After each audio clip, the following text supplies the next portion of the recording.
بسم اللہ الرحمن الرحیم۔ السلام علیکم۔ نواسہ رسول، جگر گوشہ بطول، شہید کربلا حضرت سیدنا حسین بن علی رضی اللہ عنہ۔ حضرت حسین رضی اللہ عنہ حضرت علی رضی اللہ عنہ اور حضرت فاطمہ الزہرا رضی اللہ عنہ کے دوسرے صاحبزادے ہیں۔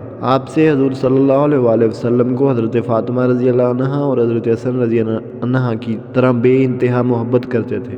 آپ کبھی ان کو گود میں اٹھاتے، کبھی کندھے پر بٹھاتے، کبھی ہونٹوں پر بوسہ دیتے، رخسار چومتے۔ حضرت حسین رضی اللہ عنہ کی ولادت حضرت حسن رضی اللہ عنہ سے 11 ماہ بعد 3 شعبان 4 ہجری کو مدینہ منورہ میں ہوئی۔ آپ کی ولادت کی خبر سن کر حضور صلی اللہ علیہ وآلہ وسلم حضرت فاطمہ رضی اللہ عنہ کے گھر تشریف لے آئے، کان میں اذان دی، پھر فاطمہ رضی اللہ عنہ کو عقیقہ کرنے اور سر کے بالوں کے برابر چاندی خیرات کرنے کی تلقین فرمائی۔ آپ کی کنیت ابو عبداللہ اور القاب میں سید، شبیر، شہید، سبت، اصغر اور مشہور ہیں۔ سیدنا حضرت حسین رضی اللہ عنہ نے مختلف اوقات میں متعدد شادیاں کی، جن سے متعدد اولادیں ہوئیں۔ اولاد نذینہ میں سے صرف ایک علی رضی اللہ عنہ بن حسین رضی اللہ عنہ جو زین العابدین کے لقب سے مشہور ہیں، باقی بچے اور انہی سے نسل چلی۔ ایک نوجوان فرزند علی اکبر رضی اللہ عنہ اور ایک شیرخوار صاحبزادہ علی اصغر رضی اللہ عنہ واقعہ کربلا میں شہید ہو گئے۔ بعض روایتوں میں ہے کہ ایک فرزند عبداللہ بن حسین رضی اللہ عنہ نے بھی کربلا میں شہادت پائی۔ صاحبزادیوں کی تعداد اکثر اہل سیر نے 3 بتائی ہے: سکینہ، فاطمہ رضی اللہ عنہ اور زینب رضی اللہ عنہ۔ حضور صلی اللہ علیہ وآلہ وسلم نے فرمایا، جنت والوں کے